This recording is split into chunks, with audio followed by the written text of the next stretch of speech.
भीम जय संविधान। मीना कोटवाल के साथ आप देख रहे हैं द मूक नायक। आज हमारे साथ है नामी अदाकारा ऋचा चड्ढा, जिन्हें किसी भी तरह के परिचय की जरूरत नहीं है। आज हम ऋचा से उन तमाम मुद्दों पर बात करेंगे जिन पर कई फिल्मी हस्तियां बात करने से कतराती हैं या उन मुद्दों को इग्नोर करती हैं। बहुत बहुत स्वागत है ऋचा जी आपका द मूक नायक पर। नमस्ते मीना। बहुत दिन बाद हमारी ये अपॉइंटमेंट फिक्स हुई है और हम इंटरव्यू कर पा रहे हैं, तो मुझे बहुत खुशी है आज मूक नायक पे पहली बार आकर। जी मैम, शुक्रिया।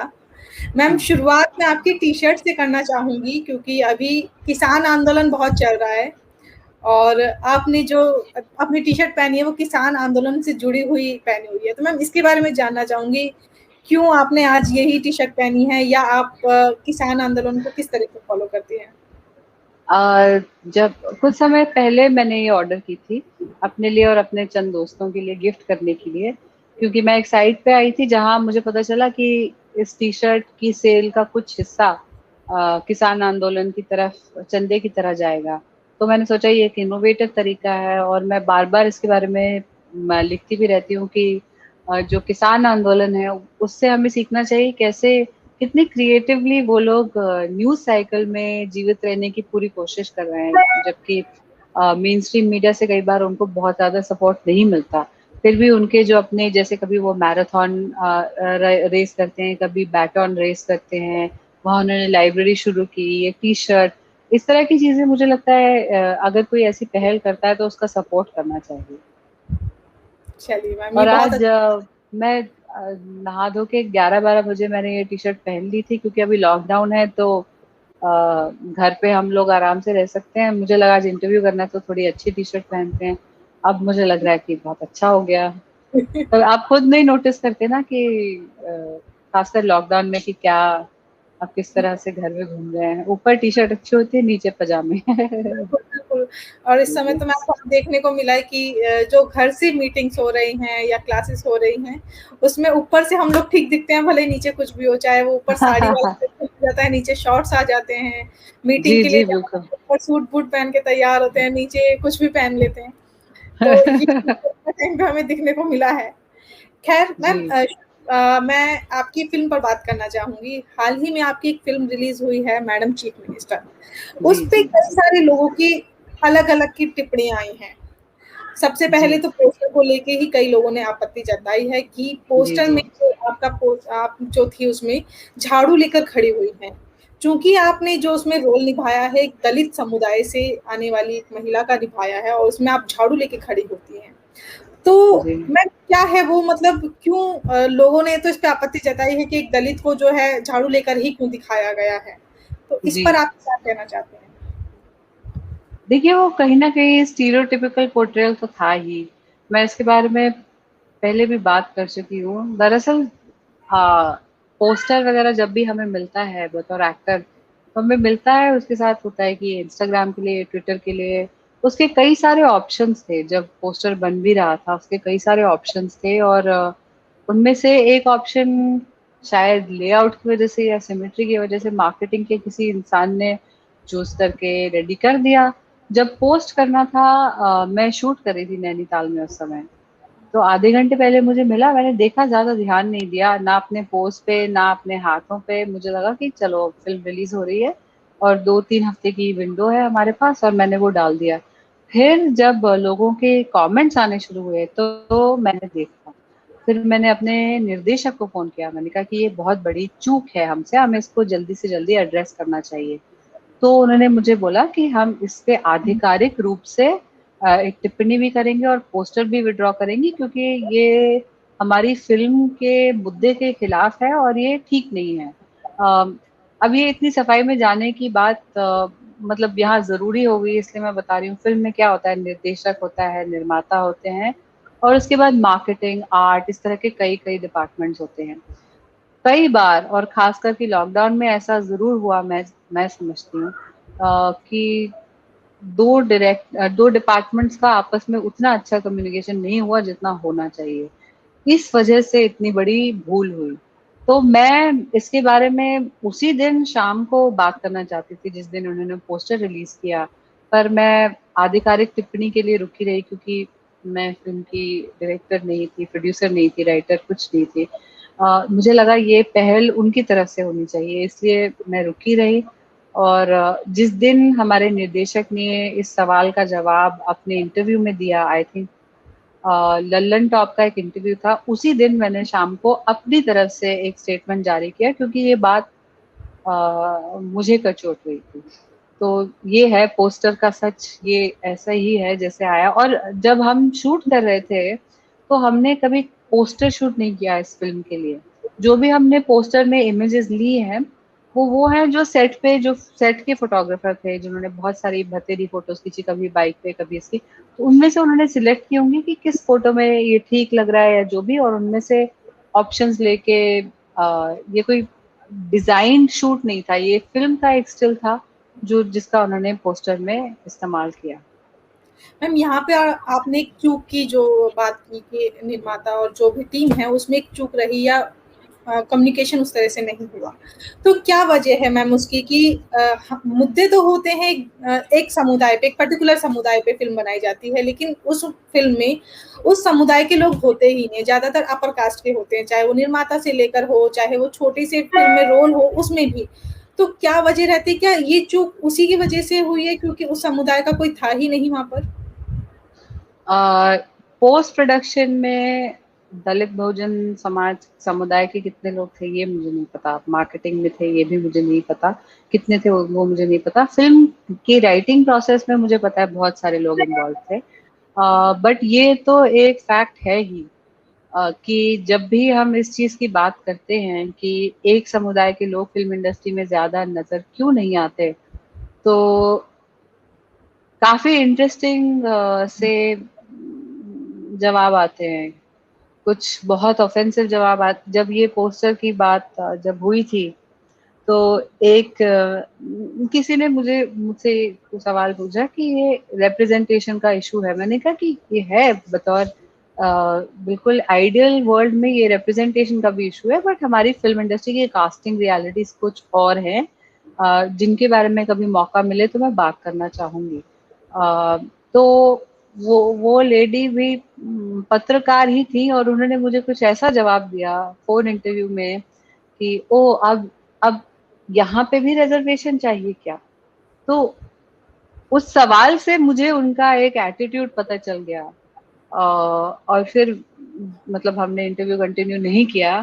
ऑब्वियसली वो ये देखेंगी तो समझ जाएंगी कि उन पे टिप्पणी हो रही है। खैर, पर ये मैं आपको एक रियलिटी बता रही हूँ, हमारी इंडस्ट्री में भी जो भी प्रो डेमोक्रेसी की वॉइसेस हैं या जो लिबरलिज्म की वॉइसेस हैं, जो इक्वालिटी की वॉइसेस हैं, जो कास्ट जैसी चीज से वाकिफ है, वो आवाजें ही इतनी कम है और उनके साथ इतनी बड़ी जंग होती है हर लेवल पे। और खासकर आजकल के माहौल में तो ऐसा हो गया कि अरे कोई पॉलिटिकल इशू पे फिल्म बनानी ही नहीं है। और इसमें मुझे लगता है कि हमें अपने सदर्न जो फ्रेटर्निटी है उससे बहुत सीख लेनी चाहिए। मैंने पिछले ही हफ्ते 2 फिल्में देखी जो मुझे बहुत अच्छी लगी। आपको मेरी आवाज आ रही है? जी बिल्कुल जी। 2 फिल्में थी। एक एक तमिल फिल्म है जो अभी कुछ ही दिन पहले रिलीज हुई, उसका नाम है मंडेला, जो कि इतना बढ़िया व्यंग है, इतना सुंदर सैटायर है, वो सबको देखनी चाहिए।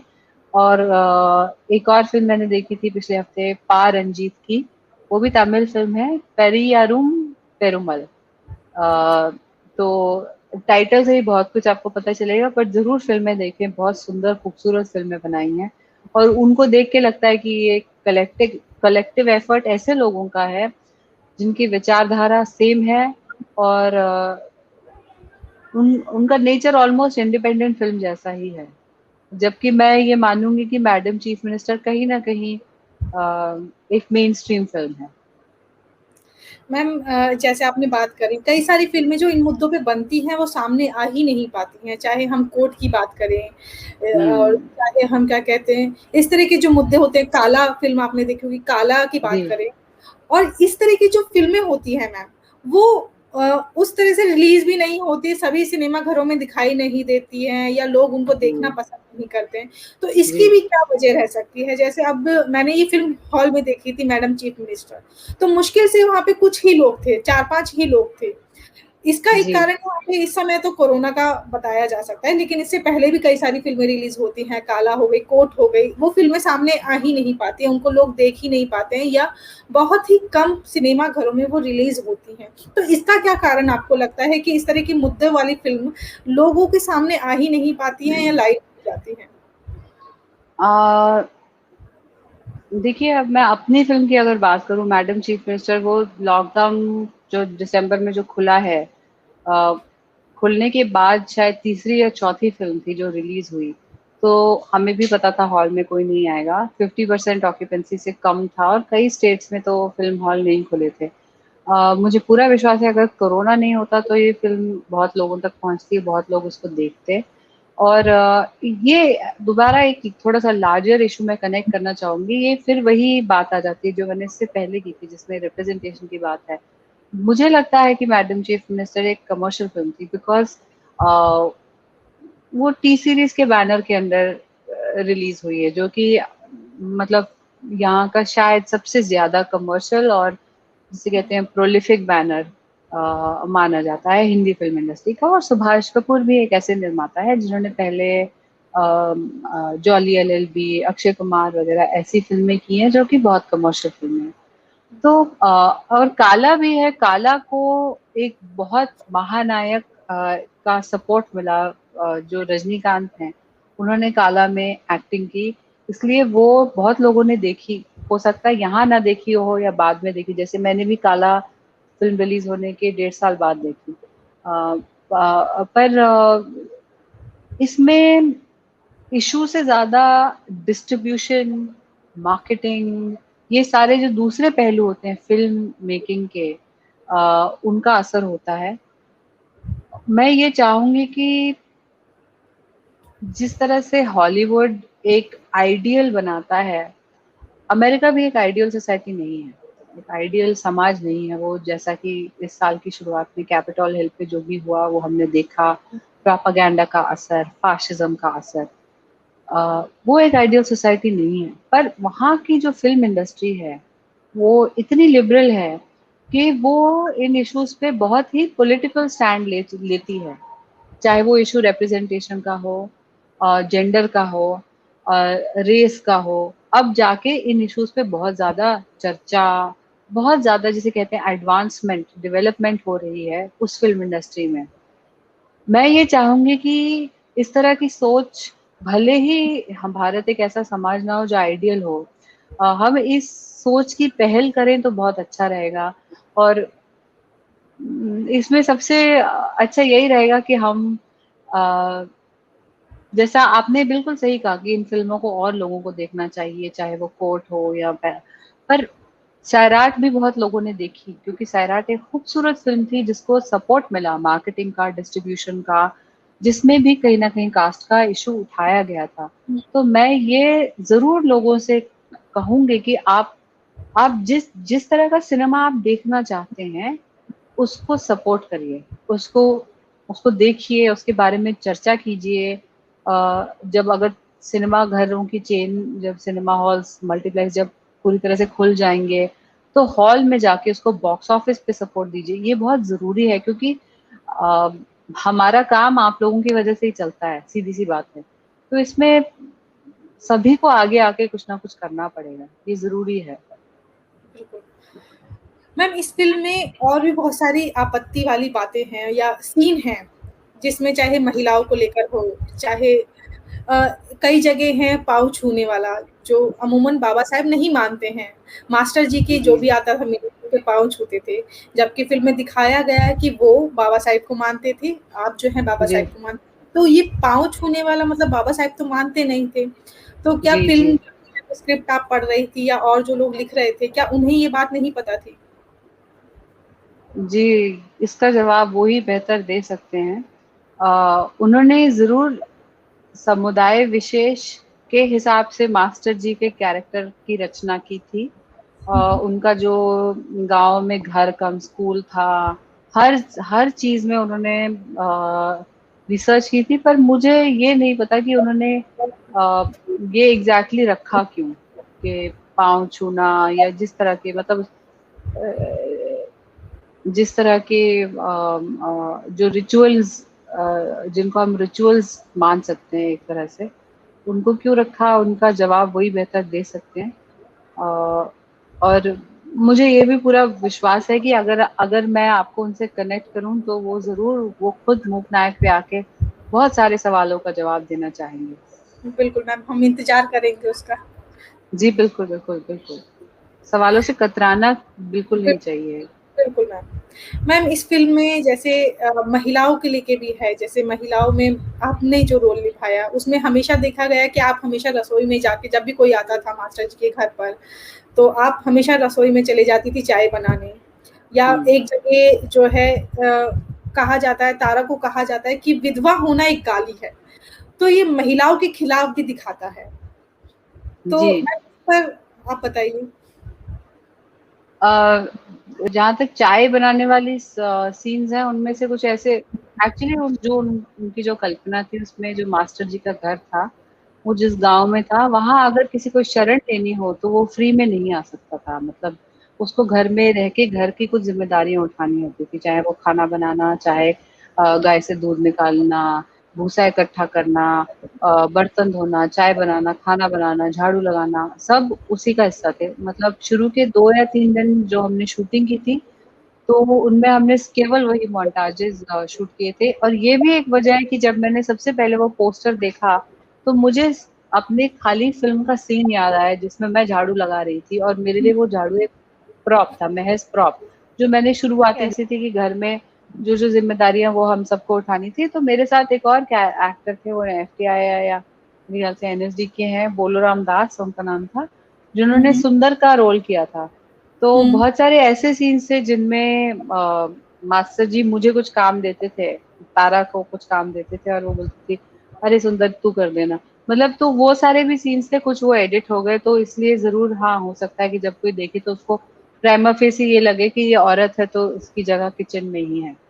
तो उन्होंने वो एक लाड का रिलेशनशिप दिखाया था मास्टर जी और मेरे किरदार के बीच, के वो उनके पाँव दबाती हैं, तेल लगाती है, उनसे चर्चा करती है। हाँ, वो उनको चीजें लिखने पढ़ने के लिए देते हैं, उनकी सोच को बड़ा करने की कोशिश करते हैं, उस तरह की चीजें उन पे ज्यादा फोकस रहा। तो मुझे लगता है इसलिए अपीयरेंस में ऐसा लग सकता है कि औरत की जगह किचन में है। बट जहां तक मैं निर्देशक को जानती हूँ, वो अपनी बीवी को करवा चौथ का व्रत नहीं, अगर वो रखेंगी तो शायद तलाक दे दे। तो मुझे नहीं लगता उनकी सोच ऐसी है असल में। मैम एक जगह तारा से कहलवाया जाता है कि विधवा होना एक गाली है। तो इस पे मैम आपने कोई स्टैंड लिया था? इस पे कुछ मतलब उस समय कोई बहस हुई हो या आपने कुछ कहा हो उस पर? नहीं नहीं, विधवा होना एक गाली नहीं है वो।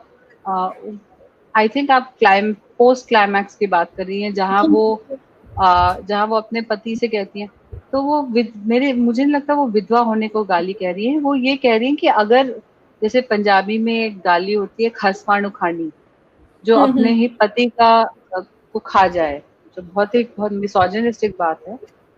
तो मेरे ख्याल से वो उसका रेफरेंस था कि अगर मैं आपको बतौर अपने पति, जो आप समाज में मेरे पति की तरह इंट्रोड्यूस हुए, हमारी पब्लिक शादी हुई, अगर मैं आपका ही खून कर दूंगी, स्पॉइलर है फिल्म के लिए, माफी चाहती हूँ, तो मेरा नाम एक गाली बन जाएगा। तो उसमें विधवा होना को गाली नहीं, बल्कि इस बात को गाली कहा था कि तो अपने पति की जान ले ली, मतलब मैम यहाँ ये गाली। दलितों को लेकर जो कई सीन हैं, जैसे शुरुआत ही जब होती है कि एक दलित घोड़ी पर चढ़ते हुए बारात निकालता है और जो ठाकुरों के साथ उनके साथ बातचीत जी होती है, तो सबसे पहले दिखाया जाता है कि दलित लड़ाई करता है, दलित फायरिंग करता है आसमान में।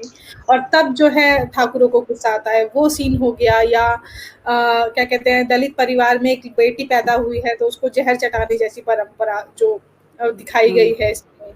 या इस तरह के जो स्टीरियोटाइप हैं, वो एक हम्म दलित के ही दिखाए गए हैं, जबकि दलित मतलब ये तो फिर और फेमस कर रहा है कि दलितों में ऐसी चीज़ें होती हैं। जबकि ज़्यादातर परिवार में बेटी को दलित परिवार में नहीं इस तरह से माना जाता है। मैं फेसबुक पर भी देख रही थी, कई सारे लोगों के कमेंट आए थे, कई सारे हम्म लोग सवाल भी कर रहे थे, क्यों दलितों को ही दिखाया गया है कि लड़ाई पहले वो शुरुआत करते हैं या उनके परिवार में बेटी को अपनाया नहीं जाता। तो इस मुझ तरीके तो जी मैम। जो बेटी वाली बात है कि 3 बेटियां हो गई और चौथी हुई और फिर इस तरह से, मेरे ख्याल से वो किसी रियल लाइफ वाकये से इंस्पायर्ड है। इसका भी जवाब आपको लेखक निर्देशक वो बेहतर दे पाएंगे, पर उन्होंने मुझे ऐसा बताया था एक फैमिली का एग्जाम्पल देके। और और वो महिला जो थी वो हमारे क्रू में से ही थी, मैं उनका नाम नहीं लेना चाहती ऑब्वियसली, बट ये उनकी वो ऐसी चौथी लड़की थी अपने परिवार में, अ, जिनकी मम्मी को ये भय रहता था बिल्कुल कि कहीं वो दादी के पास ना चली जाए, कहीं दादी जहाँ आराम करती वहां ना चली जाए, कहीं वो बड़ी होने के बाद भी दादी उनकी बलि ना चढ़ा दें। तो ये उस रियल लाइफ इंसिडेंट से उन्होंने उठाया था। और एक और चीज आपने कही थी कि लड़ाई की शुरुआत किसने की जी, जी, मुझे नहीं लगता कि उन्होंने ऐसा कि लड़ाई की शुरू, मेरे ख्याल से वो ये दिखाना चाह रहे थे कि अगर एक समुदाय गोली चला सकता है अपनी सेलिब्रेशन के लिए, तो दूसरा, जहाँ तक मुझे याद है दलित समुदाय ने गोली चलाई पहले, ये मुझे जी, सच जी, में नहीं याद फिल्म में। बट ये घोड़ी चढ़ने वाली बात जो प्राइड तक किस तरह से ये इन्वॉल्व है, ये तो पता ही है। और इसमें ये भी हमें पता है कि जो वायलेंस की जो शुरुआत होती है वो दलित समुदाय से नहीं होती। वो, जैसा कि हमने अभी गुजरात में केस देखा कि सिर्फ घोड़ी चढ़ने पे, अपनी बारात निकालने पे, अपनी शादी के लिए अपनी बारात निकालने के लिए कितनी सारी पुलिस प्रोटेक्शन का बिल्कुल। की जरूरत पड़ी। तो ये तो बिल्कुल एक साफ साफ बात है कि ये ऐसा हो ही नहीं सकता। मैम फेसबुक पे जब हम लोगों ने शेयर किया इस पोस्टर को, आपके साथ इंटरव्यू को, तो वहाँ पे मनोज लीला हैं, उन्होंने कहा कि ये एक प्रोपेगेंडा फ़िल्म है। क्या आपने फ़िल्म करने से पहले स्क्रिप्ट नहीं पढ़ी थी? और अगर स्क्रिप्ट पढ़ी थी तो इस आपत्तिजनक फ़िल्म को आपने करना क्यों चाहा? अ, क्या मैं जान सकती हूँ कि उनको ये क्यों लगता है कि ये प्रोपेगेंडा फिल्म है? मैं सच में जानना चाहूंगी, मैं रोज सीख रही हूँ, तो मैं जानना चाहूंगी। आगे जी मैम मैं जी जानना चाहूँगी, जब आपने फ़िल्म की स्क्रिप्ट पढ़ी तो शुरू में हम लोगों को लग रहा था, मतलब काफ़ी लोगों को देखकर लग रहा था जब कि ये मायावती जी के ऊपर फ़िल्म है। लेकिन फ़िल्म हम्म, देखने के बाद पता चलेगा आपको कि ये किसके ऊपर, किसी के ऊपर भी नहीं है, किसी पर्टिकुलर जी इंसान जी के ऊपर नहीं है, ये मिक्स फ़िल्म है। जी। तो आपके ये जो इसमें इतने सारे सीन हैं, अलग-अलग हैं, मुझे तो कई सारे जो पॉलिटिकल पार्टी के नेता हैं, उनके कुछ-कुछ सीन दिखाई दिए गए, उनके विचारधारा दिखाई दिए गए। तो आपको क्या लगा फ़िल्म की स्क्रिप्ट पढ़कर? मैं सच बताऊं तो जब मैंने फिल्म की स्क्रिप्ट पढ़ी थी तो मुझे पता था कि जो जो भी ये फिल्म या तो मुझे मिलेगी या किसी 2-3 और एक्ट्रेसेस से उन्होंने शायद बात की थी, और मुझे इनमें से लगा कि शायद मैं इस पृष्ठभूमि को, बात करने के लहजे को ज्यादा समझ पाऊंगी, इस फिल्म की पॉलिटिक्स को ज्यादा समझ पाऊंगी, तो मैं बहुत इंटरेस्टेड थी ये फिल्म करने के लिए। बट मैं अपनी बातों में गोल गोल घूम गई। आपका सवाल क्या था ना, सॉरी, एक बार अपना आपने सवाल जब रिपीट करें। आपने जब स्क्रिप्ट पढ़ी थी, तो जी, आपके जब ज़हन में मैंने क्या स्क्रिप्ट जब मैंने स्क्रिप्ट पढ़ी थी, अ, तो मुझे वो समय याद आया जब मैंने मसान की थी, और मुझे याद आया था कि कभी किसी बड़े पीआर के बड़े उसमें हम बैठे थे, तो ये चर्चा चल रही थी कि मसान में जो कास्ट एंगल है उसको कैसे ये किया जाए, वो किया जाए। अब वो फिल्म बाहर भी जा रही है, तो क्या लोग बाहर के कास्ट का इशू समझेंगे या कुछ। तो मैं उस फेज से आ रही थी कि अगर एक मेन स्ट्रीम निर्माता निर्देशक इस फिल्म में यकीन रखते हैं और इस फिल्म को बनाना चाहते हैं, जो कि आई थिंक पहले टी सीरीज इसमें इन्वॉल्व नहीं था, सिर्फ सुभाष कपूर जी थे, तो मुझे लगा कि जरूर इसका हिस्सा बनना चाहिए, क्योंकि ये इसको बहुत सारी गालियां पड़ेगी, ये भी मुझे पता था ये फिल्म करना अपने आप में एक रिस्क है। पर मुझे लगा कि एक ऐसी चीज जो है जिसके बारे में हमें और फिल्में बनानी चाहिए और चर्चा करनी चाहिए, वो कहीं ना कहीं मेन स्ट्रीम में आएगी। आपको एक एग्जांपल दूं तो आप भले ही कमर्शियल फिल्में ना देखते हो बिल्कुल भी, या करण जौहर की सिनेमा से वाकिफ ना हो, या इत्तेफाक नहीं रखते हो, पर आज से कुछ 10 एक साल पहले जब ये फिल्म दोस्ताना आई, तो मुझे पता है हालांकि दोनों जो उसमें लीड एक्टर्स थे दोनों में से कोई होमोसेक्सुअल्स नहीं थे, पर जो मेरी होमोसेक्सुअल कम्युनिटी से जितनी बातचीत हुई उनमें से कईयों को ये लगा कि अ, ये जो इशू है वो कहीं ना कहीं मेन स्ट्रीम में खुल के सामने आया है, जिसका अभी तक शायद कैरिकेचर की तरह मजाक बनता हो, या मतलब सिर्फ इंडिपेंडेंट फिल्म सिनेमा में इसको डील करने की कोशिश की हो, कभी वाया एड्स, या जैसे कि माय माय ब्रदर निखिल, या तो मुझे लगा कि मेन स्ट्रीम में ये एक चीज आई है, इस पे चर्चा होगी, इस पे बात होगी, और कहीं ना कहीं आज नहीं तो कल 5 एक साल बाद इस चीज का फायदा होगा, क्योंकि और लोग ऐसे सोचेंगे। और मैंने इस नियत से मुझे लगा कि इस थीम को मेन स्ट्रीम करना जरूरी है।